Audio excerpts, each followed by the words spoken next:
Assalamualaikum warahmatullahi wabarakatuh. Alhamdulillah rabbil alamin wassalatu wassalamu ala asyrafil anbiya wal mursalin sayyidina Muhammad wa ala alihi wa sahbihi ajma'in. Rabbi shrah li sadri wa yassir li amri wa hlul 'uqdatam min lisani yafqahu qawli. Amma ba'du. Kita sambung balik kitab kita ni, koleksi hadis hukum karangan Kiai Hasbi As-Siddiqi, ulama Indonesia dah. Sekarang ni kita bincang kitab hadis-hadis hukum lah. Jadi kita masih bincang bab ibadah. Dalam bab ibadah tu satu topik dia tu taharah lah. Dalam bab taharah lagi lah. Okey, masalah yang ke-29 tentang taharah ni. Bejana yang ditampung apa? Ditampung apa? Ditepek lah dengan emas dan perak ni. Bekas dia bukan semua tu pinggir ataupun makuk ataupun puyuk. Ataupun gelas yang semuanya mah, tapi dia hanya ditampal dengan emas dan perak. Belah mana? Hadis yang ke-42, an Anas bin Malik radhiyallahu anhu qala, inna qadahan nabiy sallallahu alaihi wasallam inkasara fattakhadha makana asy-sya'bi silsilatan min fiddatin. Rahul Bukhari. Hadis yang ke-42 ini dari Anas bin Malik radhiyallahu anhu menerangkan bahwasanya gelas minum Nabi sallallahu alaihi wasallam pernah pecah. Lah, Nabi minum tu pecah.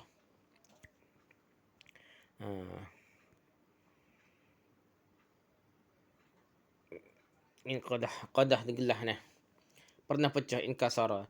Maka beliau jadikan di tempat yang pecah retak itu perak.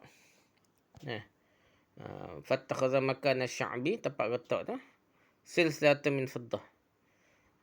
Jadi dia bubuh perak. Yang ni beliau tampal dengan perak lah. Pecah tempat retak tu. Hadis Bukhari. Rujuk Bulughul Maram jilid 7, muka surat 7. Muka surat 7. Tampal dengan perak, tampal dengan perak dah. Lepas tu hadis 42 ini menyatakan bahawa menampal piring dan piala makan ataupun gelas pinggan ataupun gelas lah, piala ni gelas makan dan minum dengan perak diperbolehkan. Yang kedua dah, poin kedua, kata Abu Hanifah boleh menampal piring dan piala makan dan minum, piring ataupun pinggan ataupun gelas makan dan minum dengan perak, asal saja mulut jangan diletakkan di kala minum di tempat yang berperak tersebut. Nak minum jangan tempat perak, tempat lain lah. Demikian pula ulama Hanafiyah. Di antara para mujtahid yang mengharamkan kita menampal bejana bekas ni dengan sedikit perak ialah Imam Syafi'i, Abu Thawr, Ibn al-Munzir, pengikut Abu Hanifah dan Ishaq kata tak boleh. Walaupun tampal dengan perak. Kata Ibn Qattan, tidak dibolehkan kita menampal bejana bekas-bekas dengan perak terkecuali kerana ada keperluan mendesak dan hendaklah kita elakkan. Hendaklah kita letakkan mulut di kala minum di tempat yang tidak ditampal dengan perak tersebut dah. Jadi kalau nak minum jangan kuasai yang ada perak lah. Umar bin Aziz pernah minum di piala yang ditampal dengan perak. Umar bin Aziz, tahulah kenapa jadi buat hujah Umar bin Aziz dah. Dikatakan Khalifah Rashidah yang kelima, tak betul dah. Khalifah Rashidah ni 12 orang, bukan dia kelima, ramai lah. Kita termasuk Muawiyah, Yazid dah. Tak apalah. Jadi Ibn Abdul Aziz ni kira dikatakan sangat adil lah. Sebenarnya adil Muawiyah lagi lah. Tapi gitulah sejarahnya. Okey, poin ketiga tentang kebolehan menampalkan atau menampalkan piring atau pinggang dan mangkuk makan dan minum dengan sedikit perak, tak ada perselisihan. Sedikit perak tak apalah, nampal lah. Hadis-hadis yang tidak bolehkan kita menampal piring dan mangkuk makan dan minum dengan sedikit perak tidak ada yang sahih, tercacat, tidak dapat dijadikan alasan hujah. Ada dhaif lah. Kata tak boleh tu hadis yang tak kuat, dhaif. Kata boleh tu sahih, Bukhari saat ni dah kuat lah. Kemudian harus dijelaskan bahawa menambal bejana bekas-bekas pinggan makuk dengan sedikit emas dilihat kepada keperluan. Jika ada hajat dibolehkan kerana ada nas yang membolehkan. Tetapi jika besar, ada ulama yang tidak membolehkan. Walaupun kerana ada hajat. Kalau besar sangat tak boleh. Demikianlah faham Asy-Syafi'i lah. Tapi Abu Hanifah membolehkan juga walaupun besar. Nas yang membolehkan kerana ada keperluan. Ialah hadis yang diriwayatkan oleh Abu Daud, At-Tirmizi, An-Nasa'i dan lain-lain. Dari Ar-Fajah. Ar-Fajah patah giginya. Maka lalu ia tampal dengan perak. Gigi patah bubuh dengan perak. Kerana tambahan itu memburukkan giginya.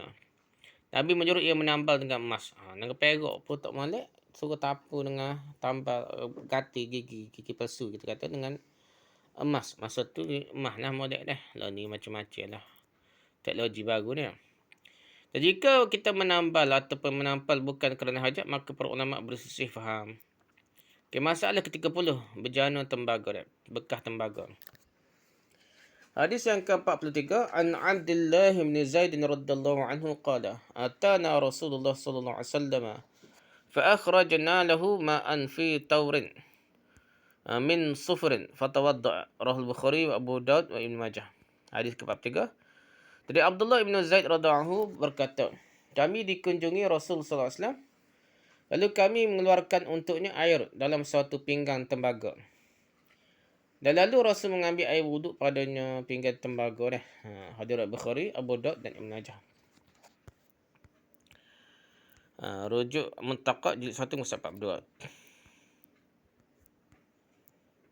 Okey. Poin pertama. Hadis ke-43 menyatakan bahawa dibolehkan memakai bejana tembaga untuk tempat mengambil air wuduk. Bukan mah perak ni, tembaga ni. Boleh kata untuk ambil air wuduk. Yang kedua, ulama sepakat membolehkan kita memakai bejana bekas-bekas untuk wuduk dan mandi yang terbuat dari bejana tembaga, bekas tembaga, bahkan yang selainnya. Asalkan bukan emas dan perak, besi ke apa, aluminium ke apa, boleh berlaku. Asal bukan emas dan perak, tak boleh. Akan tetapi Ibn Umar tidak suka berwuduk pada bejana tembaga dan timah. Jadi, tembaga dan timah ni, Ibn Umar tak suka walaupun Nabi pernah buat dah. Itu poin kedua. Abul Faraj Al-Maqdisi tidak menyukainya. Kerana kata beliau air boleh berubah dalam bejana tersebut. Itu tak suka lah. Kata Syafi'i dalam satu pendapatnya, bejana bekas-bekas yang berharga tinggi, yang bejana permata diharamkan juga.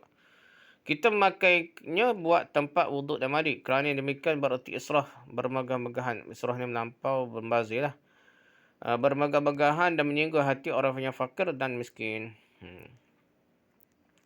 Yang ketiga, kebolehan memakai bejana tembaga, bekas-bekas tembaga ni, pinggan makuk tembaga, memang tidak dipersihkan oleh ulama. Tentang kemakruhan memakainya, ditinjau dari kejurusan kesihatan sahaja. Kata makruh lah. Haram. Tak ada kata boleh berlaku kata. Kita kata boleh berlaku lah sebenarnya. Okay, masalah yang ke-31. Wadah dari kulit bangkai. Hadis yang ke-44 ni. An Maimunata radhiyallahu anha qalat marra Rasulullah sallallahu alaihi wasallam bi syatin yajurrunaha faqala law akhadhtum ihabaha faqalu mayitatun faqala yutahhiruha al-ma'u wal qarz. Rawahu Malik wa Abu Daud An-Nasa'i. Hadis ke-4 ni. Dari Maimunah radhiyallahu anha berkata Rasulullah sallallahu alaihi wasallam berlalu di hadapan beberapa orang yang sedang menarik bangkai kambing. Rasulullah SAW bersabda, mengapa kamu tidak mengambil kulitnya? Mereka menyahut, ini bangkai kambing. Mendengar itu bersabda Nabi, kulit bangkai dapat disucikan oleh air dan daun kertau. Dan cuci dengan air dan daun kertau untuk suci kulit kambing. Hadis Malik, Abu Daud dan Nasa'i. Rujuk Bulughul Maram nombor muka surat ni kali dah. Lepas tu hadis ke-45. An Ibn Abbas radhiyallahu anhu qala sami'tu Rasulullah sallallahu alaihi wasallam yaqulu ayyuma ihabin dubigha faqad tahura. Rawahu Ahmad wa Muslim wa Ibn Majah wa Tirmizi. Hadis yang ke-45 dari Ibn Abbas radhiyallahu anhu berkata, saya mendengar Rasulullah sallallahu alaihi wasallam. Ibn Abbas radhiyallahu anhu berkata, saya mendengar Rasulullah sallallahu alaihi wasallam bersabda, kulit bangkai yang telah disamak adalah suci. Ayyuma ihabin dubira faqad tahurana. Kulit bangkai yang telah disamak maka adalah suci lah. Jadi adalah suci. Hadrat Ahmad, Muslim, Tirmizi dan Ibn Majah. Rujuk Ibnu Maram muka surat 7. Hadis yang ke-46, Ali bin Abbas radhiyallahu anhu qala an-nabiy sallallahu alaihi wasallam innama hurima akluha rahul jamaah illa Ibnu Majah. Hadis ke-46 dari Ibnu Abbas radhiyallahu anhu berkata bersabda Rasulullah sallallahu alaihi wasallam, hanya saja diharamkan dari bangkai ialah memakannya hadrat jamaah selain dari Ibnu Majah. Rujuk Al-Muttaqa jilid 1 halaman 35. Jadi boleh makan je haram bangkai ni, jadi tulai dia, kulit dia boleh guna lah. Tapi kena cuci lah dia. Hadis yang poin pertama dia. Hadis yang ke-44 tadi diriwayatkan oleh Malik, Abu Daud, An-Nasa'i dan Ibn Hibban serta disahihkannya oleh Ibn Sakkan. Kata Ad-Darqutni, sanad hadis ni sahih. Hadis ni menyatakan bahawa kulit bangkai suci dengan disamak. Hadis ke-44 tadi lah. Jadi bangkai kambing tu Nabi kata suci dengan air dan daun kertau je lah. Okey, hadis ke-45 Hadis 45. Kulit bangkai telah disamak adalah suci dah. Hadis ke-45 ini kata Tirmizi adalah hasan sahih. Hadis ini menyatakan bahawa kulit bangkai suci dengan disamak lah. Samak lah. Cuci lemuk-lemuk dia lah. Hadis ke-46. Hanya saja diharamkan dari bangkai ialah makan saja haram. Hal lain boleh guna. Hadis ni 40 menyatakan bahawa kulit bangkai biarpun suci dengan disamak tetap haram dimakannya. Jadi kira kulit tu boleh boleh makan je, tak boleh nak. Jadi kulit pun tak boleh makan juga lah. Kulit pun kalau suci pun tak boleh makan lah. Poin kedua, Al-Mutawalli menukilkan dari Ibn Qattan bahawa kulit bangkai sebenarnya suci. Kita disuruh menyamakkannya kerana ada lendir-lendir padanya. Lendir-lendir itu najis lah dah. Maka disuruh basuh kulit itu adalah buat menghilangkan lendir-lendir lah. Macam daging lah lendirnya. Disuruh basuh seperti kain dan najasah. Dari najasah dah. Jadi kalau kain kita cuci lah. Kata Syafi'i, segala kulit bangkai baik yang boleh dimakan dagingnya maupun yang tidak dimakan dagingnya selain anjing dan babi boleh suci dengan disamak. Suci luarnya dan suci dalamnya. Dan boleh dipakai untuk tempat menyimpan sesuatu yang kering dan yang basah. Cair dah. Berbahaya boleh kalau bekas. Walaupun benda tu asalnya bangkai dah. Bangkai kambing ke apa. Kita cuci samak serta buat lendir-lendir dia. Kering boleh. Kita berbahaya. Jadi bekas. Bekas kulit kambing tu boleh minum lah. Tak ada najis. Demikianlah juga pendapat Abu Hanifah. Imam Malik berpendapat bahawa menurut riwayat sahabat bahawa segala kulit bangkai suci dengan disamak. Hanya kesucian itu luarnya saja, tidak batinnya. Jadi tidak boleh kulit bangkai yang disamak itu dipergunakan untuk benda yang cair. Ini pendapat Malik lah. Kata Ahmad, menurut riwayat yang termasyhur daripadanya, kulit bangkai najis lah dah. Tidak dapat disucikan oleh sesuatu biarpun dengan menyamakkannya dah. Ni masyhur dah mazhab Ahmad lah. Pada hadis tu sahih tadi ada. Kata Al-Za'i dan Ibn Barak, kulit bangkai yang suci dengan disamak hanyalah kulit bangkai yang dimakan dagingnya saja, seperti kambing. Sedangkan kulit bangkai tidak dimakan dagingnya tidaklah suci walaupun dengan sama. Itu pendapat Al-Za'i dan Ibn Barak. Kata Az-Zuhri, kulit bangkai boleh diambil manfaatnya walaupun dengan tidak disamak. Lihat Az-Zuhri dah. Dan boleh dipergunakan untuk tempat benda yang keras dan cair. Abu Yusuf dan Al-Zahir menetapkan bahawa benda yang keras dan segala kulit bangkai, bahkan babi dan anjing sekalipun suci dengan disamak, suci luar dan dalamnya batin. Jadi mazhab Abu Yusuf. Abu Yusuf ni anak murid Abu Hanifah dan Al-Zahir ni. Itulah mazhab Daud Az-Zahiri ke apalah. Ibn Hazm dah suruh ulama besar dia dah. Dia kata boleh. Kalau kulit babi, kulit anjing ke apa-apa, boleh buat dah kasut ke pakaian ke apa dah. Kalau telah suci dah. Luar ada batinnya dah. Kata Nawawi dalam Syarah Sahih Muslim, kulit bangkai boleh disamak dengan benda yang dapat membersihkan lendir-lendir dan menghilangkan lendir tersebutlah. Seperti daun kertau, kulit buah delima dan lainnya. Tidak dimestikan dengan daun kertau saja. Sebagai ulama menetapkan bahawa berhubung perkara di atas hanya mengharamkan kita makan kulit bangkai, maka tidaklah dapat kita menajiskannya. Hadis ini menyatakan menurut kata mereka bahawasanya kulit bangkai suci kerana diharamkan memakannya, lain tidak. Tegasnya memakannya adalah boleh selain untuk makan saja yang tak boleh. Jadi makan tak boleh, buat pakar boleh. Kulit bangkai. Kata Ibn Hazm dalam Al-Halla, kulit bangkai apa saja walaupun kulit bangkai anjing dan babi atau binatang buas atau lain-lain adalah suci setelah disamak.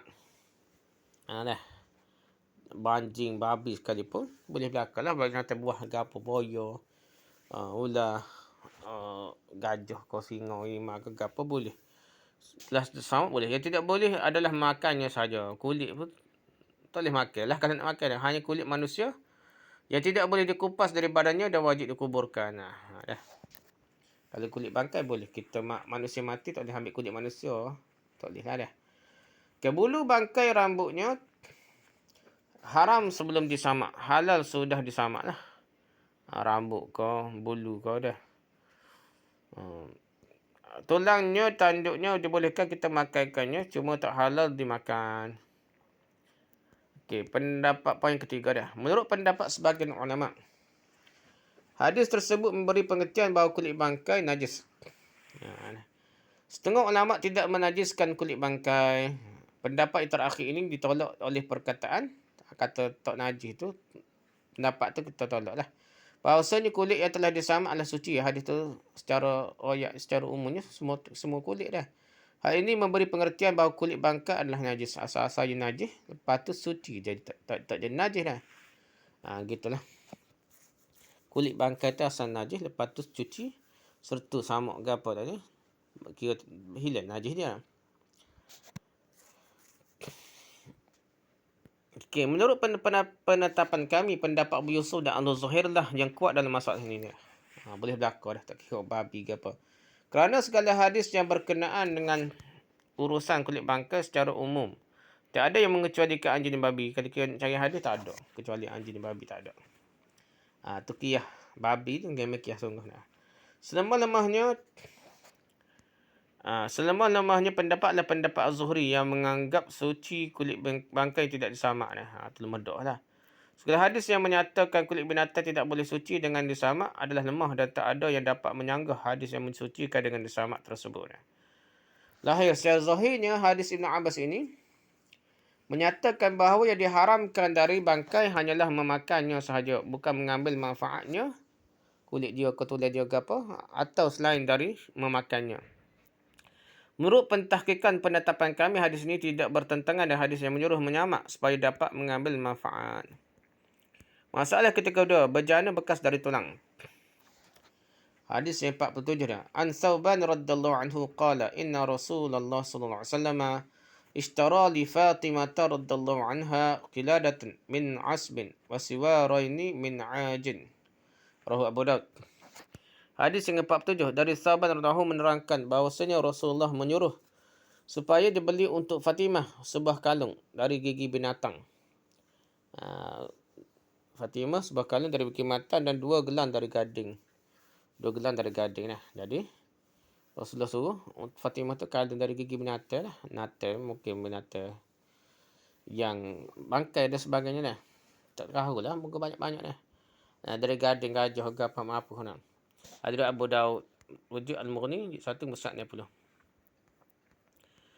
Perkara pertama kita baca, hadis yang 47 disebutkan dalam sunannya tanpa menyebut suatu celaan. Hadis ini menyatakan bahawa tulang bangkai adalah suci. Demikian juga gadingnya suci dah. Gading gajah, gading apa suci dah. Ini macam tu lah. Yang kedua, poin kedua. Kata As-Sari dan Abu Hanifah, tulang bangkai boleh dipergunakan untuk bejana, untuk bekas lah, tempat air dan lain-lain. Sebab dia adalah suci. Kata Malik Asy-Syafi'i dan Ahmad, tulang bangkai adalah najis. Pula dah. Kata Ibn Hazm, tulang bangkai tanduknya boleh kita memakannya. Hanya memakannya sahaja yang diharamkan. Ibn Hazm kata dah. Poin ketiga, perkara ketiga. Kami berpendapat bahawa tulang bangkai adalah suci. Demikian juga tanduk dan kukunya suci lakum. Sesungguhnya pendapat ini diriwayatkan juga dari Malik dan Ahmad oleh sebahagian sahabat-sahabatnya, dan inilah mazhab Muhammad, Ibnu Sirin dan Ibnu Jurayj. Hadis Ibnu Abbas menegaskan bahawa diharamkan hanya memakan daging bangkai. Kalau demikian, mempergunakan tulang adalah hal yang di luar dari yang diharamkan. Jadi makan je tak boleh dah. Lain tu tulang kau gapo, kulit kau tulang kau, gading kau boleh berlaku guna.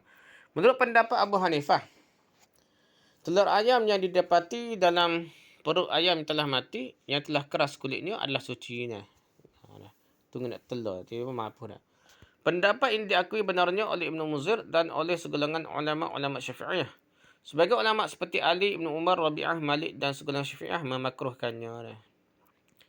Kira suci lah, boleh makan lah. Okey, masalah yang ke-33, bejana bekas air orang kafir.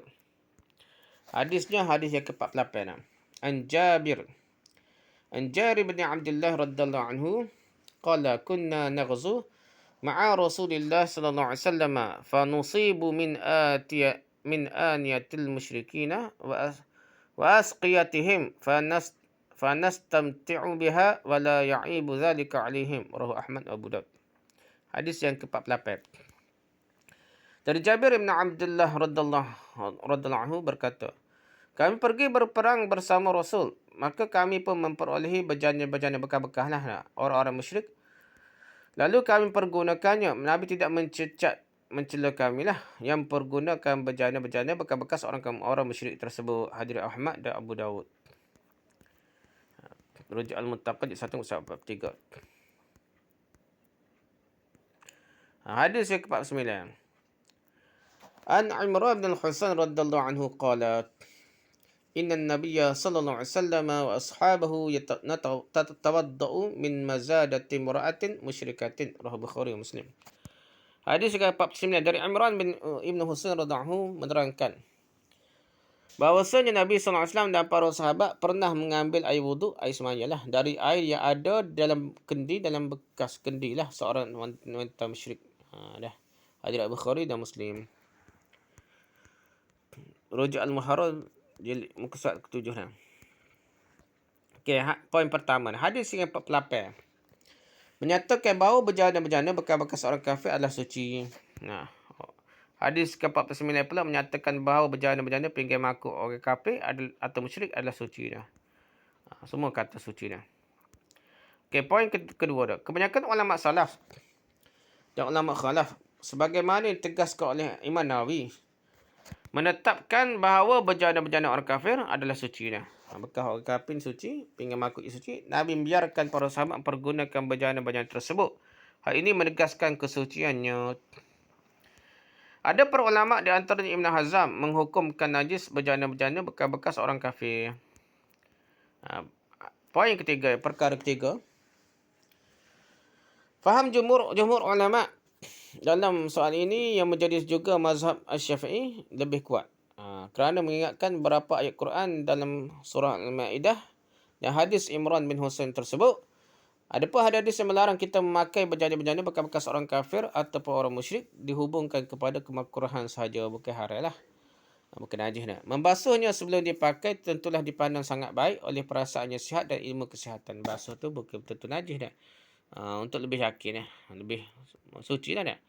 Berkatalah Ibn Qudamah, pakaian orang kafir dan bejana-bejana bekas-bekas pinggan makuk dia adalah suci, boleh dipakai terkecuali jika nyata-nyata ada najis lah. Masalah 34. Keharusan menutup, mesti tutup wadah bekas-bekasan tutup dah. Hadis yang ke-50. An Jabir bin Abdullah radhiyallahu anhu qala an-nabiy sallallahu alaihi wasallam auqi saqa'aka wazkur ismallahi wa khammir ina'aka wazkur ismallahi walau an ta'rida alaihi 'udan. Rawahu Bukhari Muslim. Hadis yang ke-50 dari Jabir bin Abdullah radhiyallahu anhu berkata Nabi sallallahu alaihi wasallam bersabda, ikatlah kendi dah, kendi kulit minum dah. Kendi zaman dulu tu macam guna kulit dah. Macam kulit kambing, kulit utuh, kulit apa tahulah, kulit kambing biasa nak. Kendi, ikatlah kendi kulit minummu dan sebutlah nama Allah. Dan tutuplah bejana minummu dah, bekas-bekas minummu, dan sebutlah nama Allah walaupun kala tak ada tutup. Engkau letakkanlah sepotong bentahan kayu atas mulut bejana tersebut. Hadis Al-Bukhari dan Muslim. Jadi makan gapo kena tutup. Kena sipai esok gapo tutup lah. Tutup ni kalau tak ada arah letak dengan kayu tak apa dah. Sodek ke gapo dah. Hadis Al-Muharram 7 hingga 8 lah. Maksud 7 8.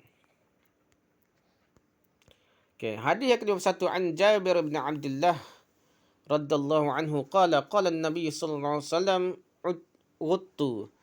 غطوا الإناء وأوكوا السقاء فإن في السنة ليلة ينزل فيها وباء ولا يمر بإناء ليس عليه غطاء أو سقاء ليس عليه وكاء إلا نزل فيه من ذلك الوباء. رواه Muslim. Hadis yang ke-21. Dari Jabir bin Abdullah radhiyallahu berkata, Nabi sallallahu alaihi wasallam bersabda, tutuplah bejana bekas-bekasmu dah, puyuk-puyukmu dah. Dah koli kau apa, sumbaklah mulut di tempat-tempat minum dia. Tempat minum pun tutup mulut dah. Kerana tiap-tiap tahun ada malam yang dalam malam itu turunnya wabak yang masuk ke dalam segala bekas-bekas bejana yang tidak tertutup dah. Atau tempat minum yang tidak diikat mulutnya. Hadis Muslim. Al-Muharram muka surat 8 dah. Hadis yang ke-50, poin pertama. Hadis ke-50 menyatakan bahawa kita disuruh mengikat mulut-mulut bejana, bekas-bekas bejana dan menutupnya. Serta menyebut nama Allah dalam mengerjakan yang demikian itu. Kita tutup tu bukan tutup saja, baca bismillah dah. Baca nama Allah. Hadis ke-51 menerangkan hikmah menutup bejana bekas-bekas iaitu menghindarkan bencana atau wabah yang turun. Wabah penyakit corona, COVID ke apa-apa. Kita nak hadapi dia tutup bekas-bekas kita. Dah tak berjakit, tak tersebarnya penyakit tersebut. Poin kedua. Seluruh ulama' menyunatkan kita menutup tempat-tempat minum tersebut. Jadi sunat. Ulama' kata sunat kita tutup tempat-tempat minum dah. Yang ketiga, sebagai ulama' ada menentukan bahawa turunnya wabah penyakit ni malam Rabu yang akhir dalam Safar. Ni banyaklah percayaan Syiah dah. Ustaz Haizat ke apa itu mandi Safar ke apa. Rabu akhir dia mula Safar dah. Sebenarnya sedikit pun tidak dapat keterangan yang menerangkan demikian itu, tak ada hadis bodoh tu khurafat dah. Kerananya janganlah kita terpedaya dengan pendapat-pendapat yang terdapat dalam beberapa kitab primbon, kitab-kitab tua kuning lah yang menentukan turun wabah atau bencana pada malam Rabu tersebut. Jadi rosak akidah lah, khurafat lah. Kalau kita percaya turun bala pada malam Rabu yang akhir bulan Safar ni, April Fool boleh ke putih, April boleh mengaku Islam bukan Safar. Jadi kepercayaan Syiah pada bulan tersebut adalah merosakkan akidah. Tak boleh percaya lah. Dan bukan sahaja syarat memberikan petunjuk kepada para umat dalam hal ini. Walaupun hal ini berkaitan dengan adat kebiasaan, tapi juga syarat memberikan petunjuk dalam hal memadamkan lampu di malam hari. Seketika kita akan tidur dan menyuruh mengunci pintu. Sebagaimana diriwayatkan oleh Abu Dawud.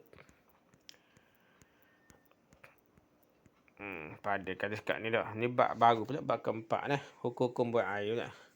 Jadi kita baca lepas ni. Wallahu alam. Subhanakallah wa hamdika. Subhanakallah wa hamdika. Asyhadu an la ilaha illa anta astaghfiruka wa atubu ilaik. Assalamualaikum warahmatullahi wabarakatuh.